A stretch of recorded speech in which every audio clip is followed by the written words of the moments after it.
Ricardo, ¿qué es ser un contactado? El término suena muy fuerte, pero me considero más un testigo, una persona que afirma haber tenido experiencias relacionadas con los tripulantes de los mal llamados ovnis. Contactado sería una persona, un testigo en este caso, que habría tenido ese acercamiento con estas entidades que vienen a nuestro planeta, a mi entender, por mi propia experiencia hace mucho tiempo. ¿Cómo fue que sucedió eso? ¿En qué momento un día te levantaste? ¿Qué pasó? He contado mi historia muchas veces en muchos lugares y hoy a mis 39 años me sigo emocionando y entusiasmando.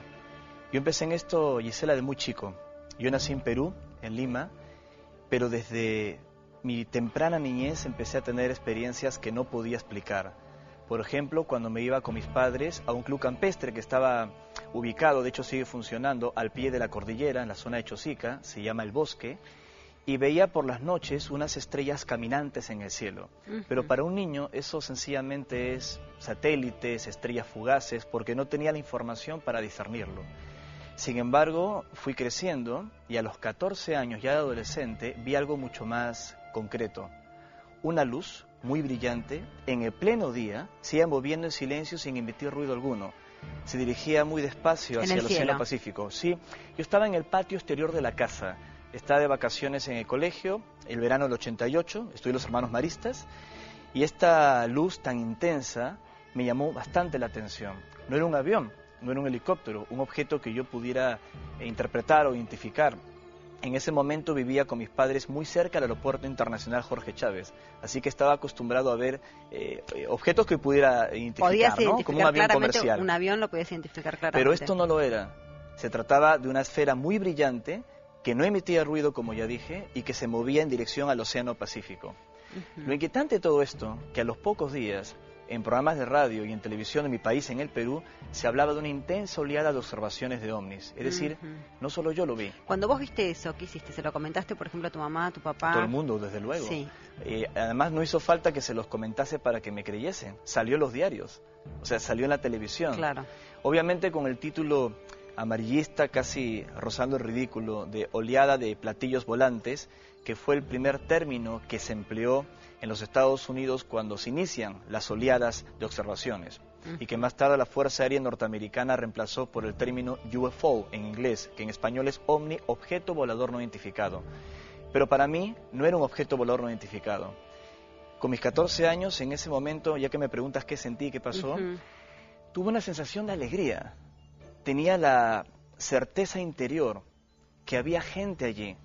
No lo podía explicar racionalmente, pero sí fue el momento bisagra, como dicen ustedes aquí en Argentina, para yo introducirme poco a poco, con mayor intensidad en estos temas, hasta que a los 18, 19 años llegó el primer contacto.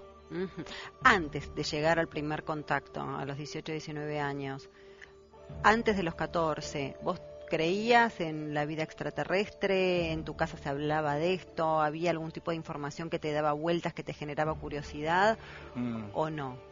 En mi casa no se hablaba de vida extraterrestre. Mi padre era un importante funcionario de informática del Seguro Social del Perú. Mi madre trabajaba en un banco. Soy el mayor de 3 hermanos. Tengo una formación más racional. Vengo de una familia normal. Pero sí, por sentido común, me imaginaba que en un universo poblado de tantas estrellas, lo extraño no sería que existiese vida extraterrestre, sino que no lo hubiera, habiendo tantas posibilidades. Eso era lo que vos tenías como interiormente propio, tuyo, lo traía. Claro, por una deducción personal, porque siempre me gustaron los planetas, las estrellas, me sentía conectado con el universo. Estoy seguro que muchas personas que están viendo ahora este programa, de chicos, por razones que no se pueden explicar, les gustaba mirar el cielo, pero no por el misterio, sino por otra razón, como si tuvieran un recuerdo, como si extrañasen el hogar. ¿Y qué pasó a los 18 y 19 años con ese primer contacto? Yo estudiaba Mercadotecnia y Administración de Empresas. En ese instante tenía que dar unos parciales. Ustedes dicen igual en Argentina, sí, parciales, ¿no? De estadística y contabilidad. Y como todo muchacho que estudia, cierro los apuntes, cierro los libros para relajarme. Algunos muchachos se toman un café, otros están escuchando una canción, una música. Yo sencillamente cerré los párpados. Traté de relajarme. Y en ese momento que había cerrado los párpados, escucho una voz en mi cabeza. Y sé que esto puede sonar a una locura. Una voz que en perfecto castellano me dice: no dejes de seguir buscando.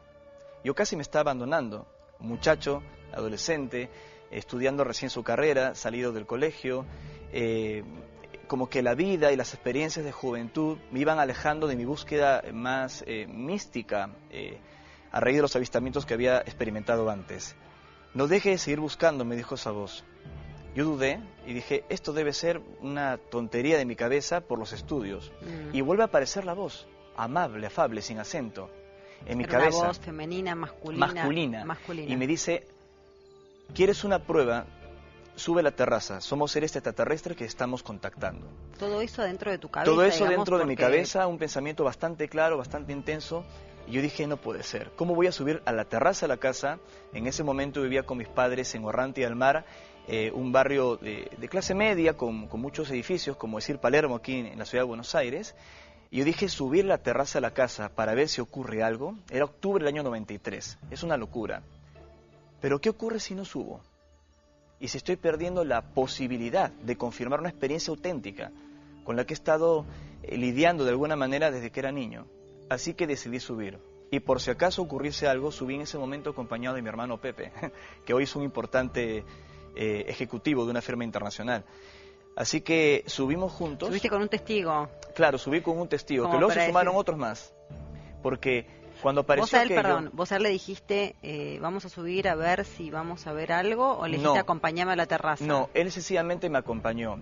También tenía todo esto pensado, ¿no? Tal vez la vergüenza. Claro, porque iba a decir, bueno, enloquecí, vas a pensar que enloquecí. Pero estábamos escudriñando todo, no había nada allí, o sea, que estaba buscando. Tal vez yo, en mi ignorancia, pensaba en ese momento que algo se iba a mostrar en la terraza, en la azotea de la casa. Pero en el cielo nocturno de Lima, habitualmente brumoso, si alguna vez estuviste en el Perú, el cielo muy brumoso, había una luz muy roja, brillante. Como teníamos poco tiempo en ese barrio, pensé, tal vez es una antena de telefonía o medio de comunicación. Uno siempre quiere creer que es otra cosa, ¿no? Trato nunca de perder el sentido común, incluso el día de hoy, lo intento. Pero cuando esa luz, la supuesta antena, se empezó a mover, la cosa cambió. Se llegó a aproximar hacia nosotros, se puso sobre nosotros, se veía que era un aparato de formato triangular, no que fuera un triángulo, sino que terminaba en una especie de ángulo. Una punta. Y exactamente, y con mi hermano nos emocionamos y empezamos a gritar, un ovni, un ovni. Mis padres que estaban en casa también subieron y vieron el objeto. En ese instante el objeto empezó a retroceder y ya se veía como una luz en dirección a la sierra, la cordillera de los Andes en Lima, en Perú. Y en ese momento yo vuelvo a escuchar la voz. Mi familia no la escucha, pero yo la vuelvo a escuchar y me dice que me habían dado una prueba de que el contacto era real y que así como habían hecho conmigo, lo habían realizado antes con otras personas y lo seguirían haciendo en el futuro. A partir de ese momento, hasta el día de hoy que estoy aquí contigo, no he perdido esa relación de amistad o de contacto con estos seres. Me da la sensación, ahora que hablemos un poco más de esa voz interna, ¿no? que vos pudiste escuchar y a la que le hiciste caso, pero me da la sensación que siempre hay más, puede ser, avistajes o que se manifiestan más claramente cerca de las montañas.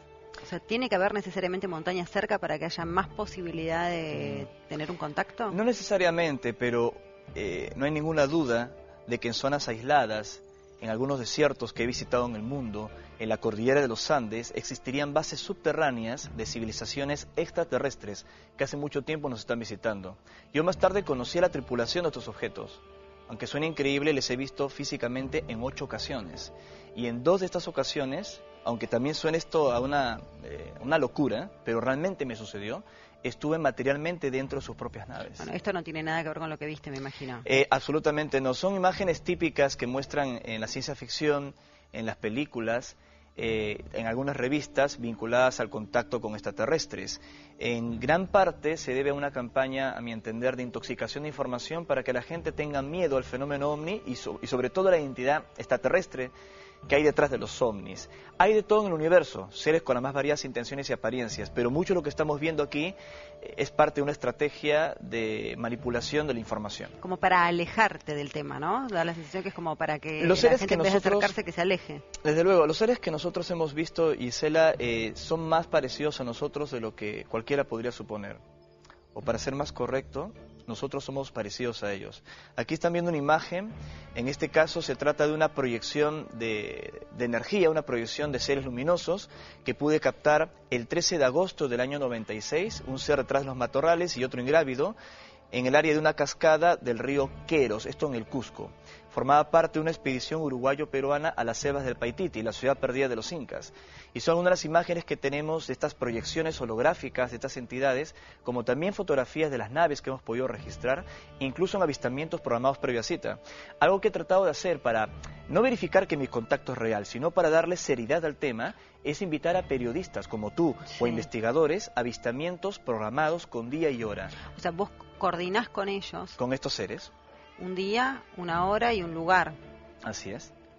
Y aparecen. La última ocasión ocurrió el pasado mes de agosto en Monte Shasta, y allí aparecieron estos seres a través de sus objetos luminosos en presencia de 50 testigos, entre ellos los investigadores Giorgio Piacenza y Michael Sala, un importante asesor en materia política del gabinete del expresidente Ronald Reagan, en materia de relaciones internacionales y conflictos como en Kosovo o en Macedonia, que luego se transformó en un investigador de habla inglesa del fenómeno OVNI. Y él estuvo allí y ha dado entrevistas en habla inglesa a varios medios de comunicación, diciendo que estuvo con nosotros, que aparecieron estos objetos, como el que están viendo aquí, que es parte de la experiencia de contacto que ocurrió en Monte Shasta y que pudo ser registrado.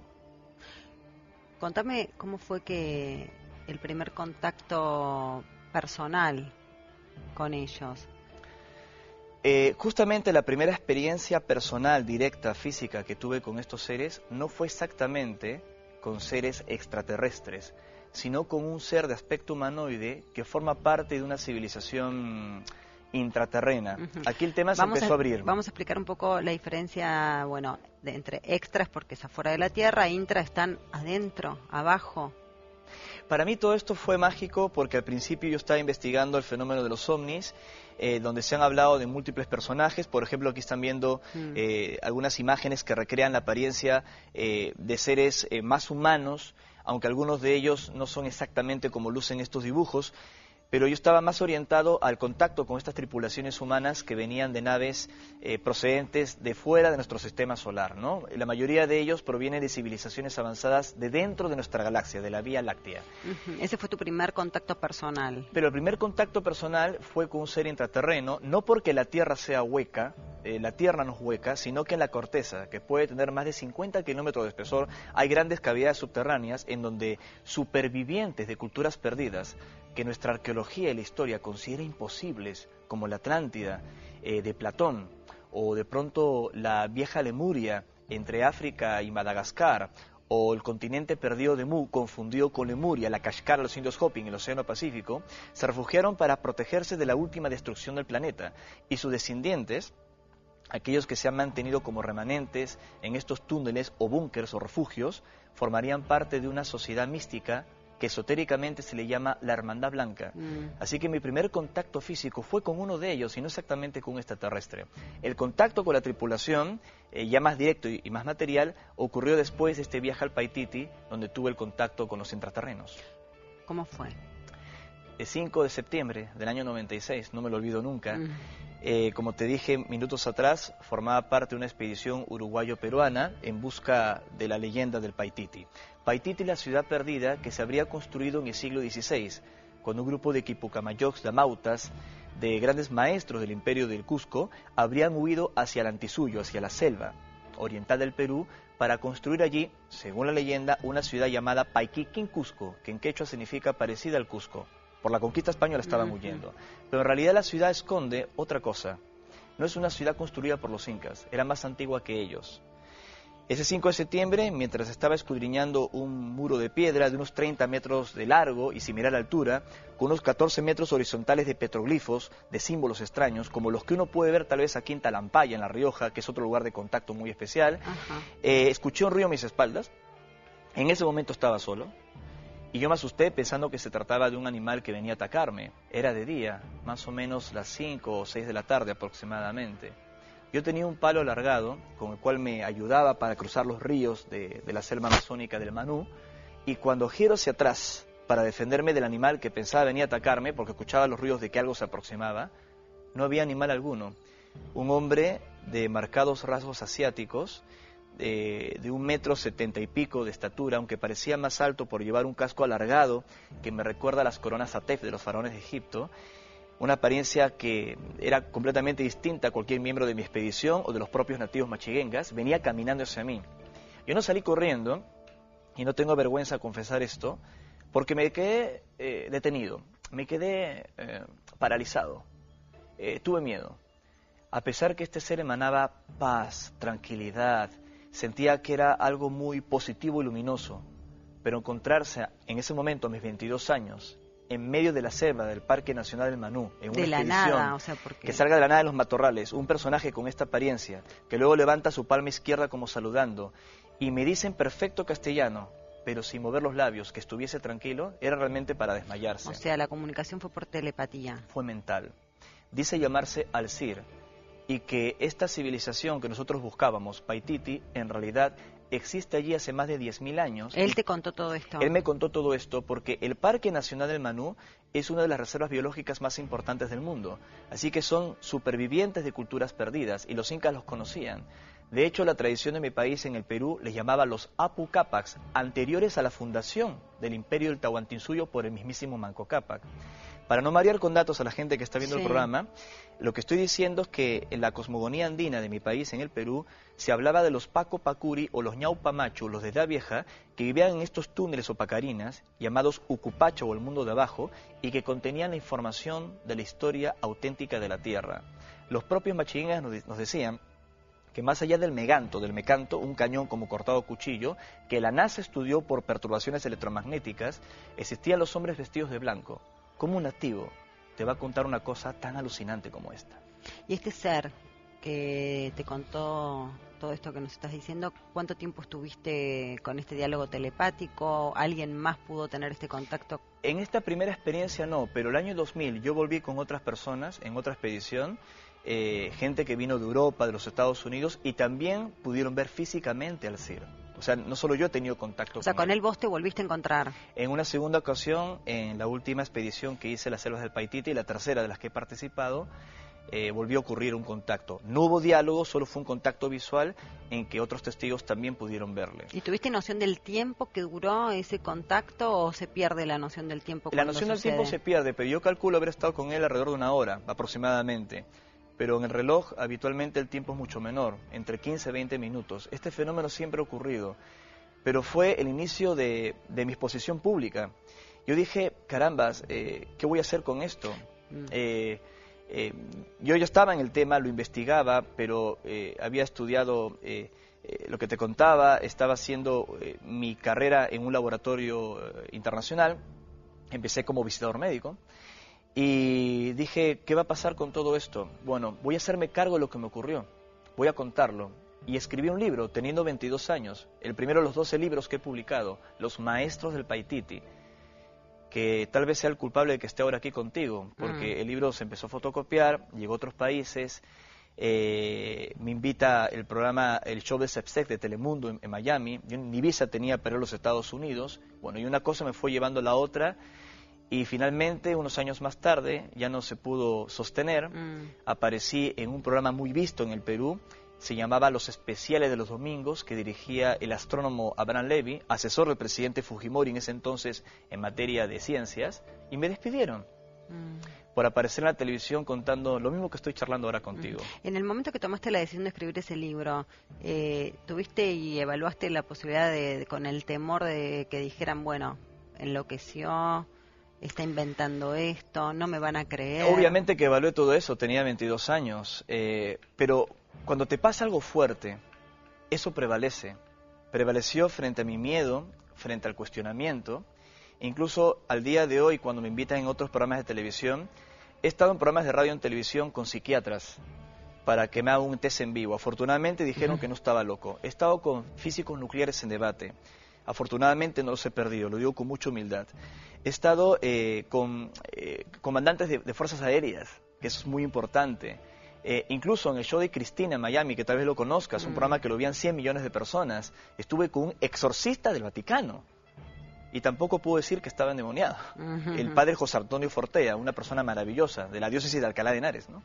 Entonces, Mi intención no es convencer a la gente de lo que me pasó. Y tampoco soy una persona especial. Soy una persona común y corriente. ¿Vos te sentís común y corriente? Sí, soy una persona normal. Lo extraordinario es el mensaje, no el mensajero. ¿Pero vos sabés de dónde venís, por ejemplo? Obviamente, a lo largo de estos años, de tantos viajes, Gisela, de experiencias con estos seres, como que tengo mayor conciencia de por qué estamos aquí y de dónde venimos. ¿De dónde venimos todos? ¿De dónde vienen algunos? Creo que buena vos? parte de la humanidad tiene su origen en las estrellas. No nos olvidemos, por ejemplo, yendo a un tema un poco más científico, que Francis Crick y James Watson, que ganaron en los años 60 el premio Nobel por descubrir la estructura helicoidal del ADN, llegaron a decir que la vida llegó del cosmos a la Tierra, tal vez traída por una civilización extraterrestre. Y esto no lo dedujo Ricardo González, sino estos científicos que ganaron un premio Nobel de Química. O sea que el ser humano sería un producto. Somos una mezcla. Hay civilizaciones que se han originado de manera natural aquí en nuestro planeta. De hecho, dicen estos seres que la raza negra es la propia de nuestro mundo y encima somos racistas, una vergüenza. Pero que también se han producido mezclas y mutaciones con seres de otros mundos que han visitado nuestro planeta en el pasado. Hubo una época, según ellos, en que estaban más relacionados con nosotros, pero vieron que se generó mucha dependencia y creían conveniente que esa dependencia no se mantenga con demasiada intensidad porque si no ahogaban el propio mérito de evolución del ser humano. Así que luego de varios errores, pruebas, experimentos y situaciones, decidieron marcharse con la promesa de volver. Por esta razón, los avistamientos son más lejanos, son huidizos, nunca deja contento al escéptico, porque tienen un comportamiento ético de respeto a nuestro libre albedrío, hasta que llegue el momento del contacto.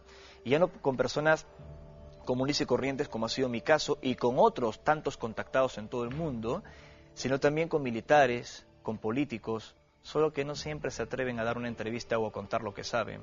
Ya lo dijo Edgar Mitchell, astronauta del Apolo 14, el sexto hombre en caminar en la Luna, que diferentes gobiernos, desde el famoso caso Roswell en el año 47, hasta el gobierno actual, la administración de Obama, siguen ocultando la identidad extraterrestre, nuestro pasado extraterrestre. ¿Y por qué fuimos creados? ¿Por qué habríamos sido creados por ellos? Obviamente, acá hay un debate muy grande. Las personas más religiosas que están viendo ahora el programa estarán pegadas al monitor y dirán, pero ¿dónde queda Dios en todo esto? Yo creo en Dios y estos seres también creen en Dios. Solo que no lo ven como un hombre, no lo humanizan y tampoco separan a la creación del creador, que no tiene por qué ser masculino, puede ser algo cósmico, algo que impregna todo, a las criaturas, las plantas, la naturaleza. Lo que pasa es que esta organización divina tiene como jerarquías o escalas de acción donde avanzadas civilizaciones extraterrestres, los hermanos mayores del cosmos, habrían asistido a la Tierra. Así como nosotros hacemos una fecundación in vitro o queremos terraformar Marte, ¿por qué seres de otros mundos no pudieron haberlo hecho aquí? ¿Por qué nos escandalizaría? La pregunta que tú haces es, ¿por qué lo habrían hecho? Claro, ¿para qué? Porque somos parte de un plan cósmico. Como lo dijo en algún momento un amigo de Perú, otro gran contactado, Sisto Paz, es una frase que me gusta mucho. No somos ratas de laboratorio, sino bebés de probeta. Es decir, que como si fuera un jardín de infantes en un planeta escuela, estamos siendo preparados para algo mucho más positivo y maravilloso. Te decía fuera del aire que yo creo que hay más bien que mal en el mundo. Uno de estos seres nos dijo esto, solo que el mal, entre comillas, es lo que está mejor publicitado. Nos falta creer para poder crear.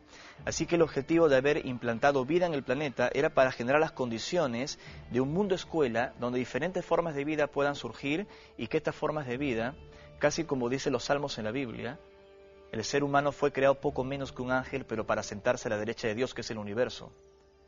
La gente que está viendo el programa, más allá de su creencia o no en la vida en el universo o en los ovnis, sabe que algo está pasando en el planeta desde hace mucho tiempo.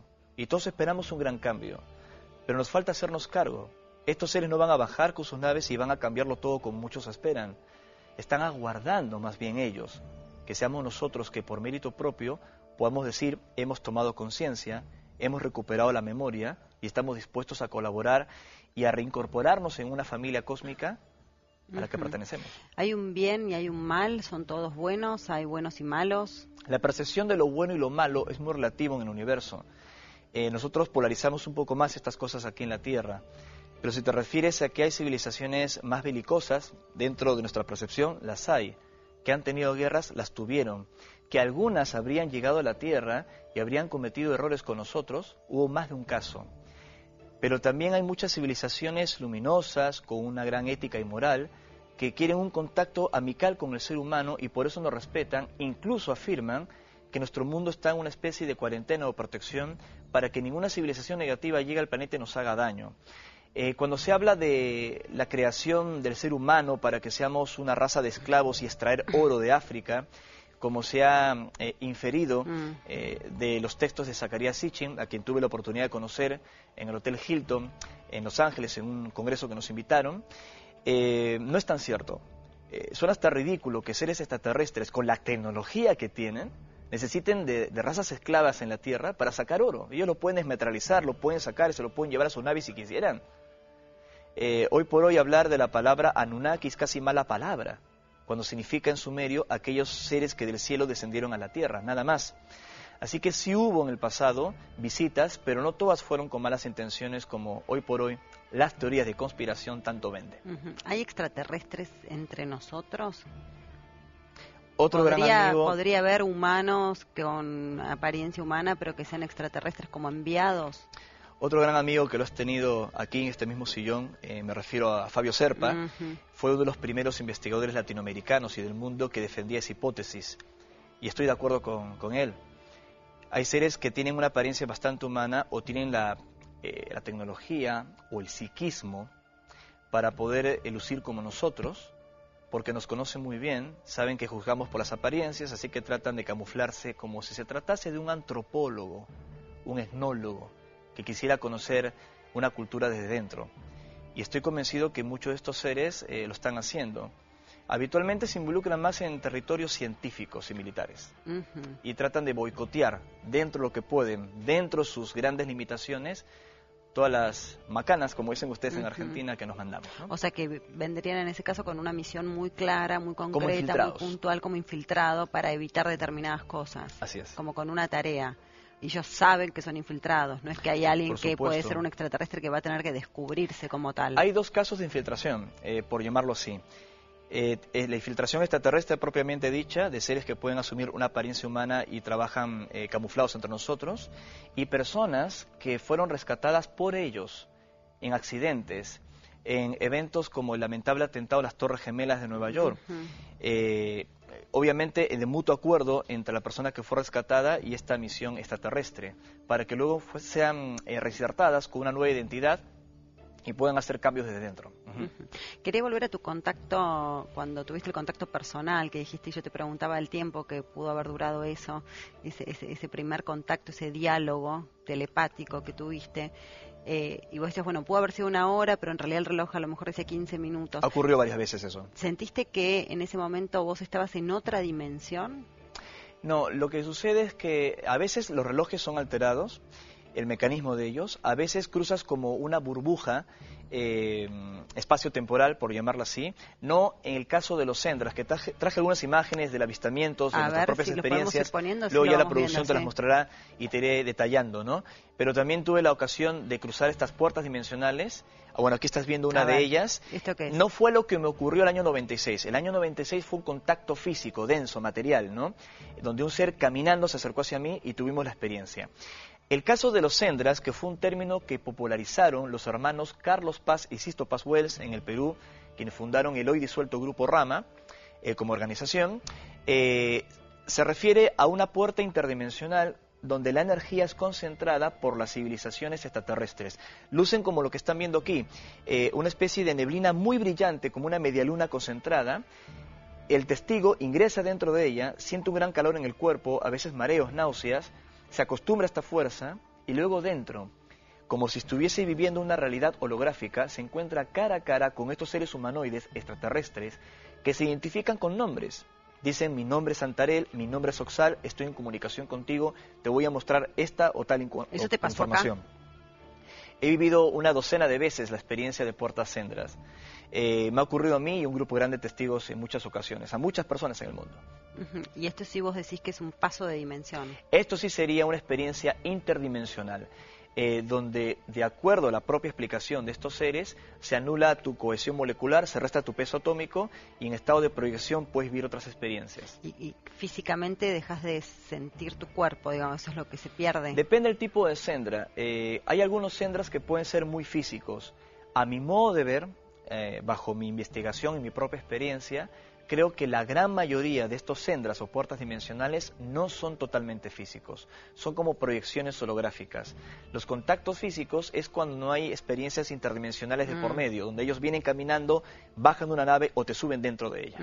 Esto que vos decís que es una puerta dimensional. Que lo captamos hace unos años en República Dominicana. Ok, hay puerta dimensional, por ejemplo, en Capilla del Monte, que es un lugar donde se habla mucho. Desde luego. He publicado bastante material sobre todo esto. Algunos de mis libros hablan directamente sobre el misterio de Erx, tan mal entendido. ¿Qué es el misterio de Erx? Aquí están viendo algunas de las fotografías que se han registrado justamente en Capilla del Monte, imágenes que tomó mi buen amigo, el periodista Roberto Villamil, en aquellos años en que Ángel Cristo Coglanis, un testigo de contacto que tuvo una muerte violenta el año 89, todas estas imágenes pues las registraron en el Valle de los Terrones y también algunas en Cuchicurral y muy cerca del Cerro Uritorco. Luego toda esta información fue entregada a un escritor místico, metafísico, que luego se hizo conocido, me refiero a Trigueriño, pero cuando se publica el libro de Trigueriño, Erx Mundo Interno, a Coglanis ya había fallecido y obviamente que quedaron muchos puntos sobre las IES. Nosotros hemos traído unas imágenes muy interesantes que luego producción te va a poner, de avistamientos que hemos podido registrar en contactos programados, algunos objetos a plena luz del día, demostrando que este enlace, este vínculo que afirmamos mantener con estos seres es real. Esta me gusta mucho, a pesar que yo directamente no tomé la imagen. Habíamos recibido en el desierto Sumuncurá, esto está entre Río Negro y el Chubut, comunicaciones que afirmaban una oleada de avistamientos en Bariloche. La oleada ocurrió, hubo muchos registros fotográficos y fílmicos, y entre estos registros rescato este de aquí, que salió en la primera plana del diario El Cordillerano, que es el diario más importante local de Bariloche. Se ve el Cerro Catedral y un objeto clarísimo para aquellos que dicen son objetos lejanos, borrosos, lucecitas. Aquí están viendo un objeto tubular metálico que debe tener 300 metros de largo. Claro, porque de noche uno puede confundirse más, de día es como que acá no hay duda prácticamente. No hay duda de día, aunque de noche por el movimiento y la intensidad de la luz uno también podría tener mayor claridad y certeza de lo que está viendo. Sí. Hay otras imágenes más que van a ir pasando en la producción. Ahí está. Esta es muy interesante, la tomó el equipo de producción de Enigmas, un programa de televisión que tuve la oportunidad de conducir en Asunción de Paraguay, en Canal 13, que nos permitió ganar el premio Paraná, que es el equivalente al Martín Fierro aquí en la Argentina, y ahí se puede ver un objeto más pequeño que está muy cerca de la zona de Ambambay. Bueno, a ver, tenemos Málaga 2009, a ver. Esta imagen muy interesante, estábamos en Málaga, muy cerca de las ruinas visigodas de Mastro, obviamente esto es en España, éramos 4 testigos, pero en esta ocasión no veíamos el objeto, no veíamos la nave, sentíamos una presencia sobre nuestras cabezas. Entonces en ese instante lo comentamos, entre las personas amigas estaba Jesús Chiano, mi gran amiga Toñi de Málaga, que tiene un centro allí en Málaga de meditación, que tal vez va a ver este programa luego por YouTube y se va a reír mucho cuando vea que la mencioné. Y estaba su marido, Rafael Carabias, que toma la cámara y trata de captar el objeto que no veíamos pero que sentíamos y registra este objeto inmenso que se puede deducir sus dimensiones por las antenas de energía eólica que están allí, ¿no?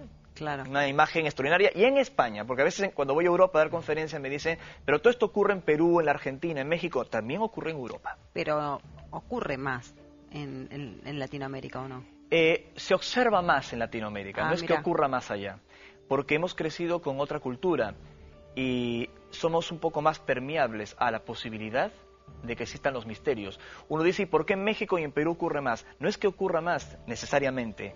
Nosotros tenemos una herencia muy fuerte de los mayas, en el caso de México, los aztecas. En Perú crecimos con el lago Titicaca, con Cusco. Sabemos que lo imposible es posible. Crecemos con las líneas de Nazca, crecemos con Machu Picchu, crecemos con el Señor de Zipán. Así que no nos sorprenden estas cosas. Esto lo fotografié en Isla de Pascua, la Polinesia, desde 1888, patrimonio chileno, desde luego, y se puede ver en la cantera del Rano Raraku, en los Moais, un objeto metálico también de día, que no sería tripulado, se trataría de una canepla o una sonda que está observando la zona. ¿Hay otra? Sí, hay varias imágenes más, A ver. las que quiera mostrar la producción. Esto es muy interesante porque se trata de un ovni de formato de boomerang Sí. que pudimos captar con el grupo de contacto de Buenos Aires a fines del año pasado en Sierra de la Ventana, un lugar muy especial. Hicimos una práctica de contactación, de meditación, le pedimos a estos seres que se hicieran presentes y apareció el objeto. Y lo pudimos fotografiar. Lo interesante es que un amigo nuestro, Marcelo González, tenía una linterna láser que tiene un alcance de 16 kilómetros y le pedí que señalara el objeto para tener un parámetro de referencia. El láser, la nave con formato de boomerang y la luna intensa, como para que los escépticos se queden tranquilos. Ahora, vos decís un ejercicio de meditación, ¿es necesaria una meditación para un contacto previo? ¿Uno puede elevar el pensamiento y pedirles que se manifiesten? ¿Eso puede suceder en el medio de la ciudad de Buenos Aires con edificios y con luces que a lo mejor no te permiten No discernir? necesariamente, no es que hagamos prácticas de meditación o de ejercicios o de mantras para que aparezcan los extraterrestres, desde luego que no. La meditación permite elevar tu conciencia, disminuir también el estrés frente a una posible experiencia de contacto, unir la energía del grupo frente a esa experiencia, por eso lo hacemos. Obviamente que hemos tenido experiencias y avistamientos también en las ciudades, pero como puedes deducir, no es lo mismo intentarlo en un campamento al pie del Uritorco, intentarlo aquí en Sierra La Ventana, o como lo hicimos recientemente, a pesar que no era un encuentro programado, pero ocurrió en Talampaya, donde 250 personas de 16 países, hace muy poco, el mes de septiembre, nos reunimos y aparecieron las naves. Todo el mundo las vio y las pudimos fotografiar. Te traje las imágenes también, demostrando que el contacto puede ser masivo, que ellos se pueden presentar ante un grupo grande de personas si estamos vibrando alto. Hablabas del pie del Uritorco y quería volver sobre ERX, que decías, Sí. bueno, mal Que tiene que ver con la historia de Talampaya. Bueno, ¿qué es exactamente ERX? ¿Qué hay que entender de esa ciudad intraterrena, ese portal interdimensional? Es un asunto muy complicado, porque de acuerdo a quien se lo preguntes te va a dar una respuesta distinta. Así que me voy a basar en la información original. Primero, que no se llama ERX, no es el nombre real de la supuesta ciudad interdimensional o subterránea del Uritorco. Es un nombre místico acuñado por los primeros grupos de los terrones, que significa el encuentro de los remanentes del cosmos sideral. Un nombre que suena hasta estrambótico, pero que además, ¿qué quiere decir? Simboliza que diferentes civilizaciones extraterrestres se reúnen en un punto de poder, en este caso el Uritorco, para proteger información y luego compartirla con testigos que quieren acercarse a todo esto. En realidad se le llama la ciudad de la Flama Azul, en términos más esotéricos, que originalmente fue establecida en Talampaya, como se muestran en los petroglifos y en algunas comunicaciones que se recibieron de estos seres. Solo que luego Talampaya quedó como en cuarentena, un tiempo estuvo en silencio y todas las actividades de estos presuntos seres se llevaron a cabo en el Cerro Uritorco. Obviamente se hizo mucho más famoso el asunto de ERX por culpa de la huella del pajarillo, ese famoso ovni que en enero del año 86 dejó en el Cerro Pajarillo una inmensa marca, más allá de que Esperanza Gómez y otros testigos habían observado la aparición del objeto. La huella pudo ser estudiada por varios investigadores, entre ellos por mi amigo JJ Benítez, periodista español, y también por otros estudiosos que llegaron a la Argentina. Obviamente que Jorge Suárez, que en paz descanse, otro gran amigo, que tengo grandes recuerdos de él, fue uno de los principales investigadores de la huella del pajarillo.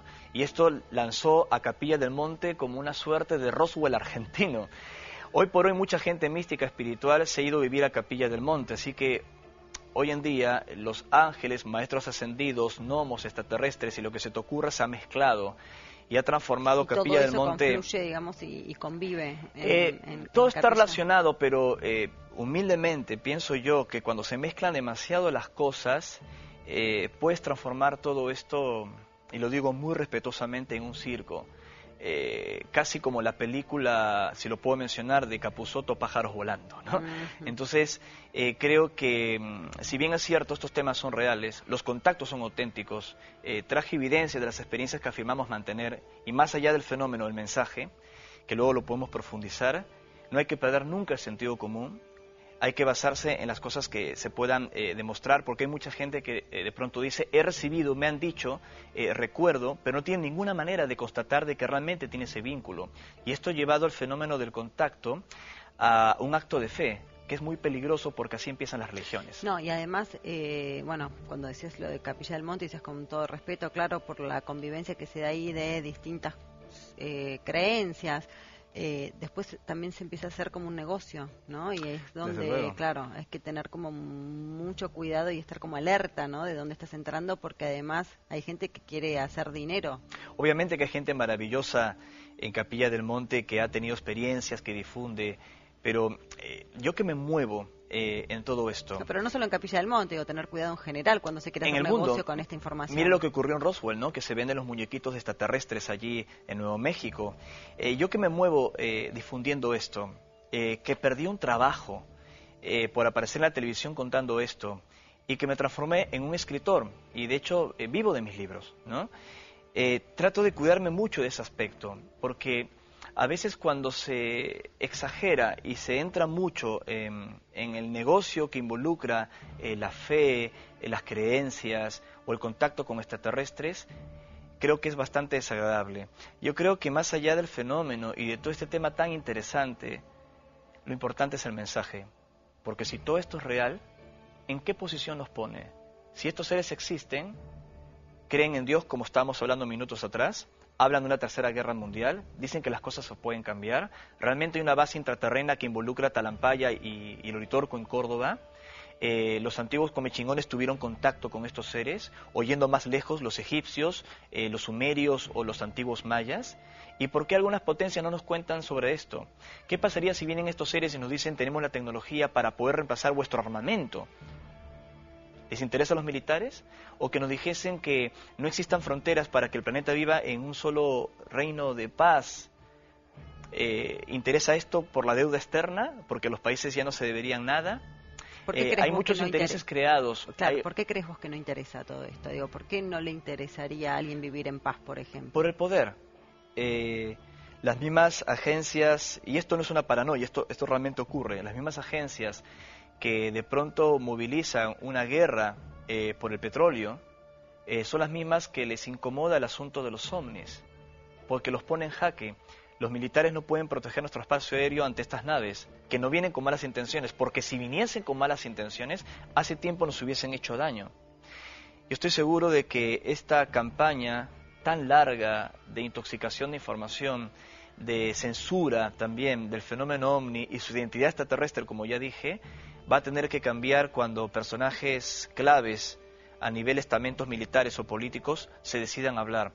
Y últimamente varios personajes muy importantes, por ejemplo el exministro de Defensa de Canadá, Paul Heller, se pronunció al respecto, su par también en su momento de Inglaterra, Nick Pope, también habló al respecto, así que estamos en camino. Obviamente estas noticias salen y no lo vamos a ver de pronto en los noticieros de Buenos Aires, de pronto vamos a estar más pendientes del fútbol o de la vedette de moda, ¿no?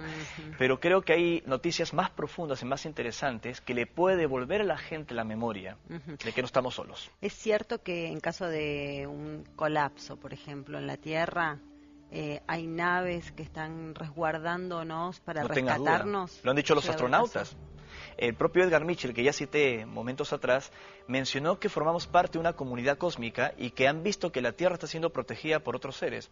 Uno de los casos más inquietantes, que seguro lo recordarás, ocurre en septiembre del año 91, cuando el transbordador espacial norteamericano Discovery observa unos objetos que están ingresando en la curvatura terrestre y de pronto otros le salen al paso y le disparan, pero no fuimos nosotros. Una tecnología no humana, naves no humanas, nos protegieron de la intromisión de un objeto. Tal vez esos objetos que cayeron en Roswell, porque no fue uno, fueron dos, no cayeron porque el extraterrestre perdió control de la nave, sino porque fueron derribadas por otras que están protegiendo la Tierra, porque somos esa cuna, ese jardín que está creciendo y que en algún momento se va a reintegrar en un universo. ¿Y pueden rescatarnos, llegado el caso, a todos, algunos? ¿Hay un criterio de selección para rescatar? El mensaje de ellos no es el rescate. Hace un momento pasaron una imagen que se atribuye a un ser extraterrestre llamado Ashtar Sherar. Qué gran confusión con esta entidad. Existe en el sentido de que fue reportada en los años 50, 60, si mal no recuerdo, por Eugenio Siracusa en Italia, un contactado de Sicilia. Más tarde Ashtar Sherar fue reinterpretado por otros contactados como Acción Guardiana Internacional, el Comando Tuela, como se le llamó, diciendo de que Ashtar era el comandante de un grupo de naves que nos iba a rescatar vía naves del espacio. Aquí están viendo la imagen. Y hoy por hoy Ashtar Sherar se transformó en un maestro ascendido. O sea, mira cómo van cambiando las cosas y se van deformando los mensajes. Nunca el mensaje original es que estos seres están aquí principalmente para rescatarnos. El mensaje de ellos es que empecemos a creer para poder crear un mundo diferente. Obviamente nos pueden ayudar si estuviésemos en peligro de extinción, si algo pudiese ocurrir intensamente en el planeta, pero ese no es el mensaje. El mensaje de ellos es de alternativa, de respeto, de amor, de conciencia, no de huir del planeta. ¿Qué es un maestro ascendido? Porque así se convierte en un maestro ascendido. Es un tema más esotérico que está vinculado al mundo de la física, perdón, de la metafísica, y que tiene ciertas raíces en la teosofía y en algunas fraternidades esotéricas anteriores. Asumiendo de que una persona en un alto nivel de frecuencia y de conciencia puede ascender sin morir, ¿no? Por eso se le llaman maestros ascendidos. Existen, desde luego, pero también hay una gran confusión en todo esto. ¿Jesús sería un maestro ascendido? Jesús sería un maestro ascendido en el sentido de que Él ascendió a los cielos, pero Él no ascendió etéricamente o luminosamente. Si entramos al esoterismo cristiano, Jesús murió.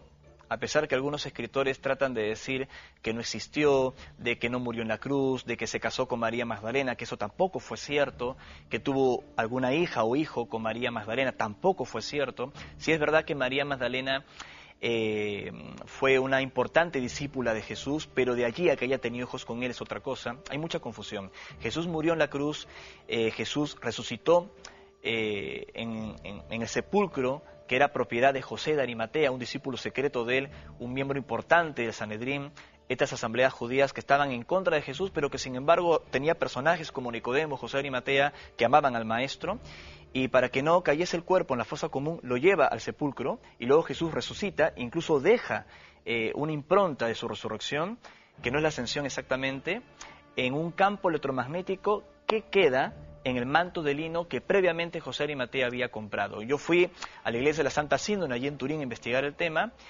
como lo han hecho otros investigadores.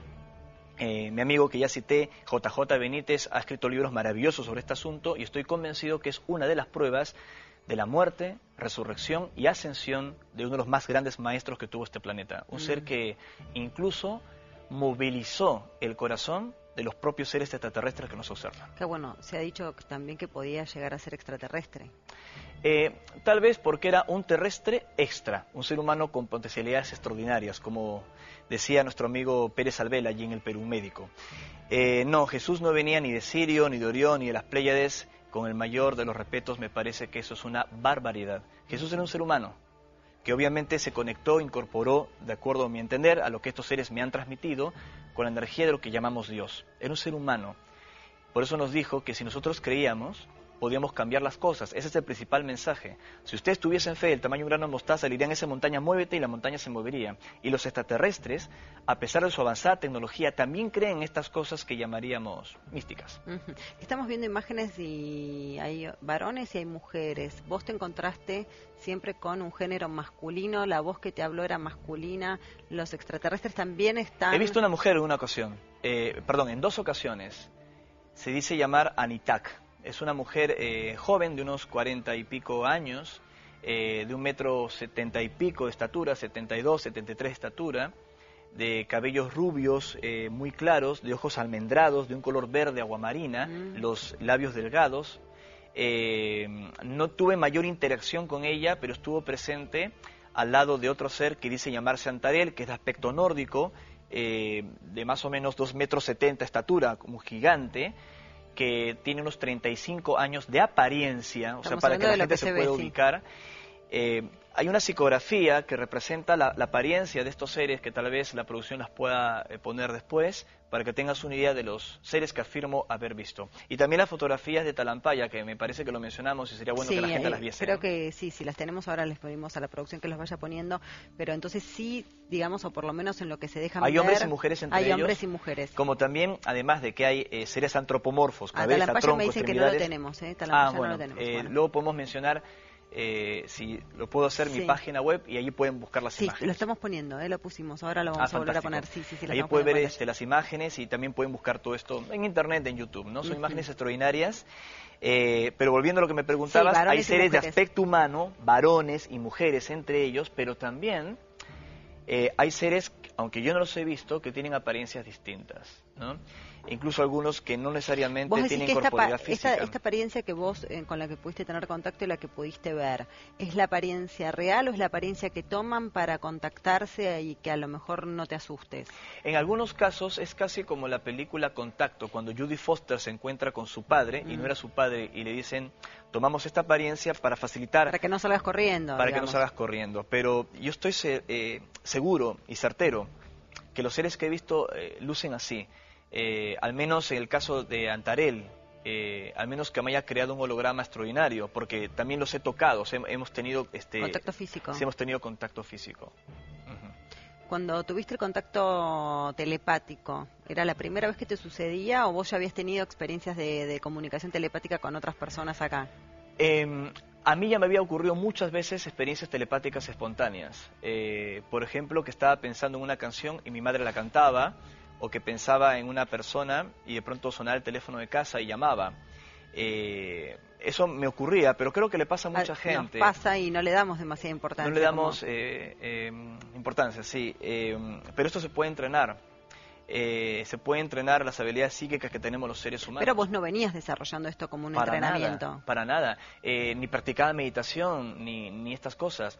Obviamente cuando el contacto ocurrió, volviendo al tema del escritorio que estaba estudiando y llega el mensaje y subo a la terraza, yo me adentré en la meditación, en estudios más místicos, esotéricos. Traté de dejar la pesquisa, la investigación más racional, más científica del fenómeno ovni, y me di cuenta que estos seres no solo evolucionaron tecnológicamente, sino también psíquica y espiritualmente. Hacen cosas que tú llamarías mágicas. Como por ejemplo, ¿qué? Por ejemplo, pueden materializarse, desmaterializarse, pueden estar escuchando esta conversación al mismo tiempo, pueden estar comunicándose al mismo tiempo con 4 o 5 testigos. Cosas que son de un super psíquico, lo han desarrollado. ¿Y ellos te dijeron cuál era el camino o la herramienta que tenías que utilizar para difundir el mensaje? ¿Cómo fue que te bajó el tema de, bueno, voy a escribir un libro? Me dijeron que compartiera el testimonio y lo hice, y una cosa me fue llevando a la otra hasta que terminé dedicado completamente a compartir todo esto Porque nunca se te había ocurrido escribir un libro en la vida, digamos. Imagínate, con 22 años, en ese momento estás pensando en otras cosas. Pero fue mi primer libro, Los Maestros de Paititi, y una cosa, como ya dije, me fue conduciendo a otras experiencias de difusión. Solo me dijeron que cuente mi historia. Yo lo que hice fue que decidí no quedarme solo en contar mi testimonio, no quedarme solo en el papel del testigo o del contactado, como me han presentado en este programa. Traté de poner en duda todo, hasta por mi propia salud mental. Poner en duda todo, no porque no lo creyese, porque no supiese que me ocurrió, sino investigarlo, corroborarlo. Por eso di la vuelta al mundo varias veces. Fuimos a Asia, al desierto de Gobi, varias veces a Egipto, a México, a hablar con la gente, a tomar fotografías, a ver petroglifos, a ver si todos los que nos contaban de que estuvieron aquí y de que esta información existe es real. Porque vos lo escribís desde la investigación, además, y por la experiencia propia. Pero, por ejemplo, hay un libro que se llama Mensajeros del Alba. Sí, conozco a Bárbara Marciniak. Que tiene que ver más con como una canalización, en realidad, ¿no? Ella escribe desde lo que recibe y baja. Claro, hay dos cosas distintas. El testigo o el contactismo, bueno, aquí algunos de los viajes que hemos hecho de investigación, el testigo y el contactismo, y diferente es la canalización, que es un término que crea Shirley MacLaine, que tuve la oportunidad de tener algún tipo de interacción con ella gracias a una gran amiga de uruguaya, Gloria Libertad. Shirley MacLaine justamente fue una gran actriz norteamericana, fue una de las interesadas en que esta información vinculada con los extraterrestres, incluso nuestros primeros libros, se pueda difundir en algún momento, cosa que al final no se dio. Shirley MacLaine, estando en el Perú, tuvo experiencias donde sentía que canalizaba, o sea, que recibía la información del lugar, y le llamó I am channeling, o sea, yo estoy canalizando. Luego el término se desvirtuó en los Estados Unidos, a mi entender, y se le llama channeling a mediunismo, cuando tú incorporas una entidad en el cuerpo y te estás comunicando. Y cuando yo le advierto a la gente, eso es peligroso, un ser de luz, un ser superior, no se va a meter en tu cuerpo y se va a comunicar a través tuyo. No, no, esto no es mediunismo, es channeling. Es lo mismo, solo le has cambiado el nombre. Hay que tener mucho cuidado con esas cosas. Y entonces, Mensajeros del Alba, vos decís que... No necesariamente. No viene como mensaje... El caso de Bárbara, por lo que tengo entendido, luego de este viaje que hizo a Grecia y todo, es como que percibe la comunicación y la transfiere. Cuando se involucra una entidad y habla a través tuyo, es otra cosa. Es otra cosa.